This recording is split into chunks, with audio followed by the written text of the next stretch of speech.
Resumo das commodities de segunda-feira. O Wanderers campeão da Libertadores em cima do Flamengo. Flamenguinho.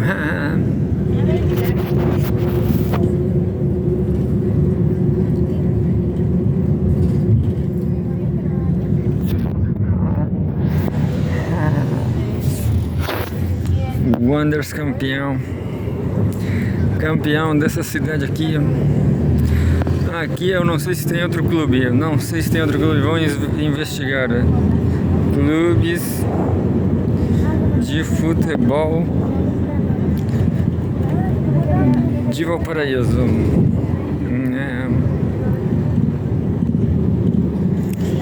Clubes de futebol de Valparaíso. Isso tem um, parece, ó. Santiago Wanderers é o clube mais emblemático de Valparaíso, considerado o decano do futebol chileno. É um patrimônio da cidade, fundado em 1892. É tempo que não acaba mais. Então tem outros clubes históricos amadores. Então só tem um clube aqui. Nessa cidade só tem um clube. Mas tem clubes amadores, Valparaíso Futebol Clube. Talvez esses já terminaram. Clube Guilherme de Rivera, Clube Deportivo Alemão de Valparaíso, Vitória Rangers Futebol Clube, Valparaíso Wanderers Futebol Clube. É isso. Só tem. E também tem o União La Calera. Eles esqueceram, não, tem o Deportes Limache. São clubes de outras cidades. Então aqui o pessoal investe só no Wanderers mesmo. Aí tem 5 campeonatos nacionais.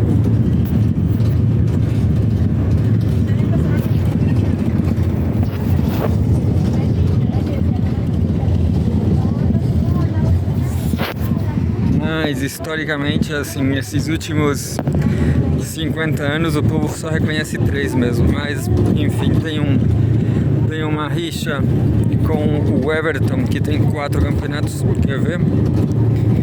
Everton de Vinha, ele tem 4 campeonatos. Enfim, vamos ler o Brasil 247. Vamos ler o Diário da Causa Operária. Diário da Causa Operária.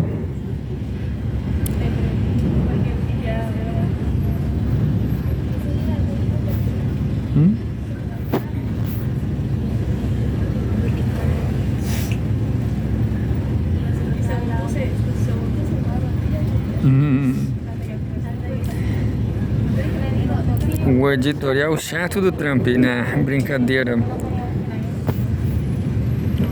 O editorial chato do Rui, digo. Não é chato não, é necessário. Lula precisa se decidir, mas também a posição do Lula é muito complicada, né? Trump é, entre aspas, colonizador ou amigo. O presidente fez discurso vergonhoso na CELAC, em que procura embelezar o imperialismo norte-americano. Publicado 23/3, hoje eu acho, né?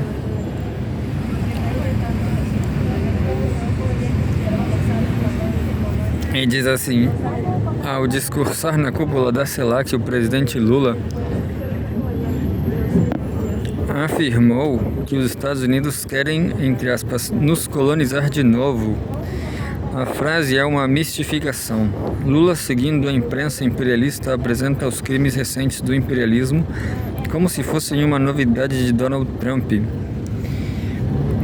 Como se os Estados Unidos tivessem deixado de saquear, intervir, golpear, bloquear e subjugar a América Latina durante os governos anteriores. Durante os últimos 2 séculos, né, Rui? Essa conversa mole serve para limpar a ficha de todo o aparato imperialista norte-americano e, junto com ele, de seus administradores democratas, entre aspas, especialmente Barack Obama e Joe Biden. Os Estados Unidos não querem, entre aspas, voltar a colonizar a região. Nunca deixaram de fazê-lo.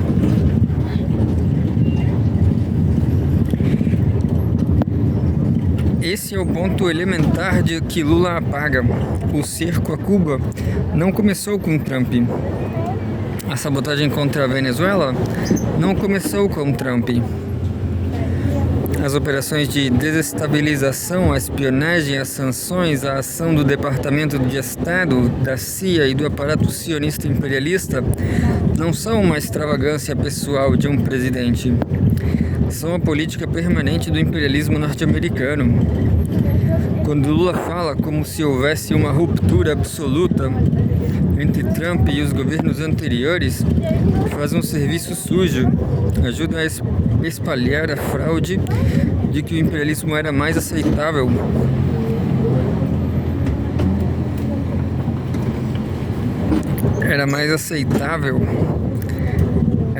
Sob Biden e Obama. Logo Biden e Obama, logo Obama, né, que destruiu a Líbia, um grande país, né? A Líbia deve ter sido o paraíso com Gaddafi, porque eles tinham ônibus de graça, um monte de coisa de graça. Se eles compravam um carro, os líbios, o governo pagava metade de cara. Era quase isso aqui não interessa o imperialismo, né? Mas era quase uma Escandinávia. Erradicou o analfabetismo, etc. Eu vi um post no Instagram. Então o Obama, ele acabou com a Líbia. Enfim, ele é o maior criminoso, Obama. Era mais aceitável sob o Biden e Obama, e que o problema estaria apenas em um excesso recente.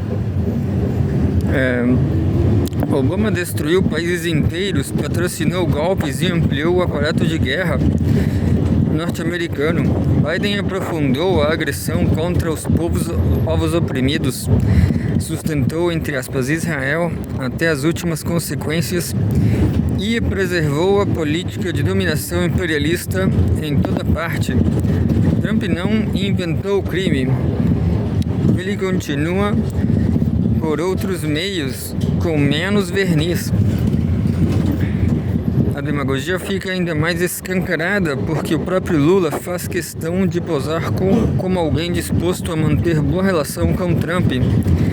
Aí seu palavrário anti-imperialista desaba de vez. Não adianta anunciar que os Estados Unidos querem colonizar a América Latina e, ao mesmo tempo, cultivar essa conversa amigável com o chefe da Casa Branca. Isso apenas rebaixa o próprio discurso presidencial. Mostra que se trata de frase para auditório, sem qualquer consequência prática. Lula fala como crítico do imperialismo e age como político disposto a contemporizar com ele. É o tipo de postura que não assusta ninguém nos Estados Unidos e apenas desmoraliza quem ainda tenta levá-lo a sério.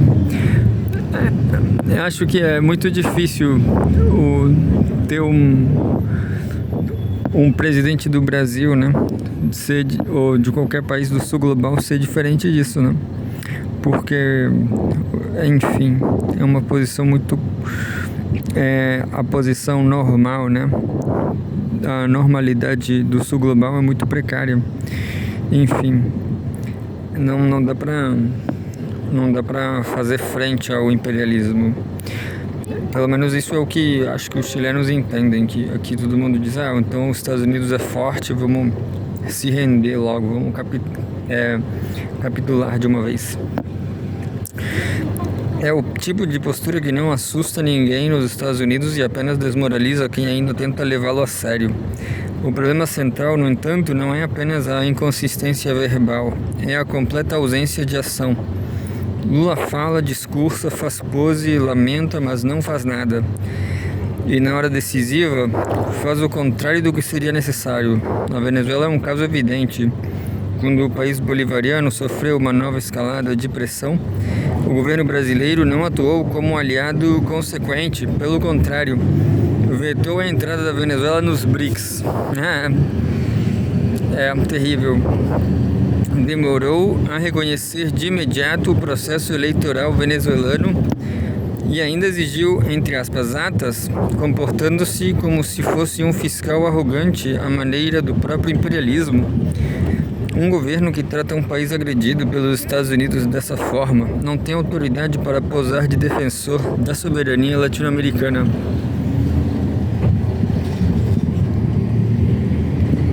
E tá todo mundo vestindo verde campeão. No caso do Irã, a situação é ainda mais vergonhosa. Dias antes da guerra se aprofundar, Lula declarou que não estava preocupado com o Irã. Repito, é muito difícil, né? A situação do Brasil, não só do Lula, né? Quando a agressão se consolidou, não tomou nenhuma medida de peso, não articulou uma resposta real, não puxou uma frase internacional e ainda teve a pachorra de publicar uma nota ridícula condenando, entre aspas, ataques do Irã aos países do Golfo. Isto é, condenando medidas defensivas tomadas por um país agredido. Essa posição é miserável, coloca o governo brasileiro, na prática, do lado da pressão imperialista contra o Irã. Ainda se disfarça por frases protocolares sobre paz. Enquanto Rússia e China, cada uma a seu modo, procuram ajudar o Irã e conter a ofensiva imperialista, Lula se limita a frases ocas, notas diplomáticas inofensivas e gestos que agradam mais ao imperialismo. O resultado é que seu discurso anti-imperialista não serve sequer para encobrir a capitulação. Fica apenas o contraste grotesco entre a retórica e os fatos.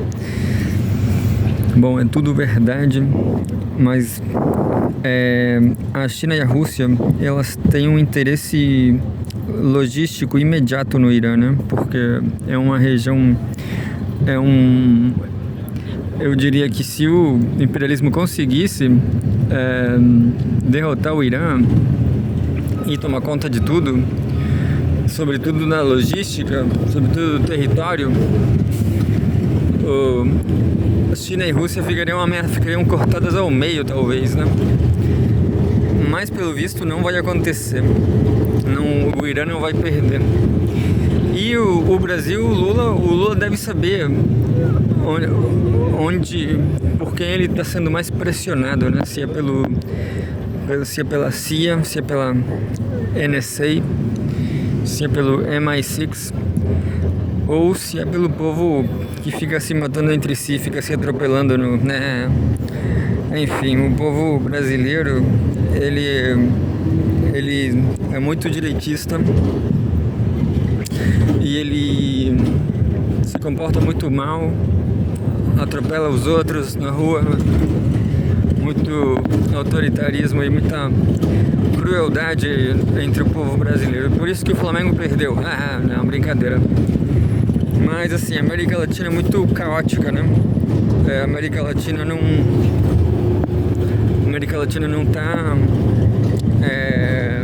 se dedicando à Revolução Chinesa do século passado, entendeu? A Revolução Russa do século passado. São países onde houve uma revolução. O Irã, a China, a Rússia.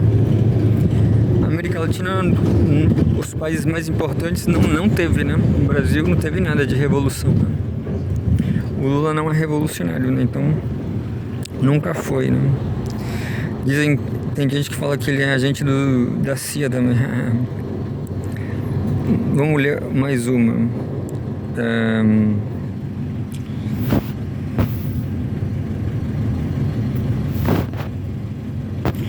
Momento, não é momento, é movimento sindical. Chega de arroxo salarial, mobilizar por 50% já.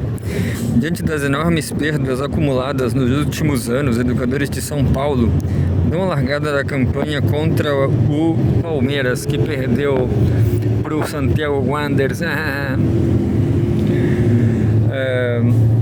Dão a largada da campanha contra o arroxo salarial, publicado em 23/3 hoje. Tem uma foto aí da mobilização dos professores em São Paulo.